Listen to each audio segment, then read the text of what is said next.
එවන්ට එන්න. අද මොකද මේ මෙතෙන්ට වෙලා? හරිද?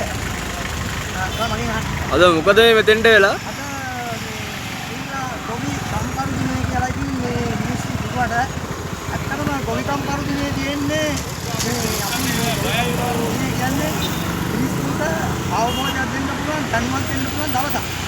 ඒ වගේම අද පොයේ දිනෙත් මේ විද්‍යාඥයෝ අපේ එකක් පොයේ දිනෙත් ඉතින් ඒකත් විනාශයක් කරගන්න ඉන්න මිනිස්සු පල්ලෙකට කැම ටිකක් හරි දෙන්න ඉන්න මිනිස්සු ඒකත් අද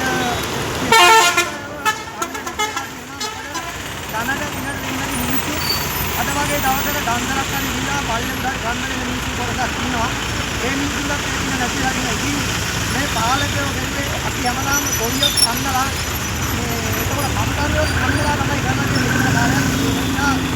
අපිට ඕන ඇත්තටම මේ අන්න පැන්දිල්ල මේ අන්දන ඇන්දිල්ල තාමත් ඉතිරියට ගෙනියන්න බෑ රට ගොඩ ගන්නම් අපි කරන්න ඕනේ එක අදාසයක් දෙන්න ඕන දවසක් අද ඒකත් ස්ටේජ් වලට රැගලා එතෙන්ට ගෙන්නලා මිනිස්සුන්ව එතෙන්ට වාහන දීලා ඔක්කොම ගෙන්නලා මොකද කරන්නේ ගොවියට විනාශ කරලා සම්පත විනාශ කරන්නේ අද ඒ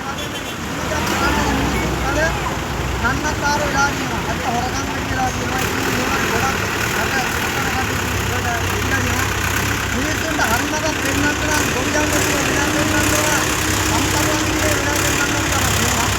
ඉතින් මේ ඇන්නිල්ල අපි හැමදාම ඇන්නුවා. දැන් අවුරුදු 5ක් යන්නලා තියෙනවා. ඒක නිසා මේ ඇන්නිල්ල තවත් ගෙනියන්න දෙන්න බෑ. මොකද වසර 5න් පහට මේ ජනාධිපතිවරු අයින් වෙනවා. මිනිස්සු අයින් කරනවා. මොකද ඒ මිනිස්සුන්ට මේ පාලකයින්ට දැනුමක් නැහැ. සේවකයින්ට දැනුමක් නැහැ. ඒකයි මේ වෙලා තියෙන්නේ. ඉතින් ඔබට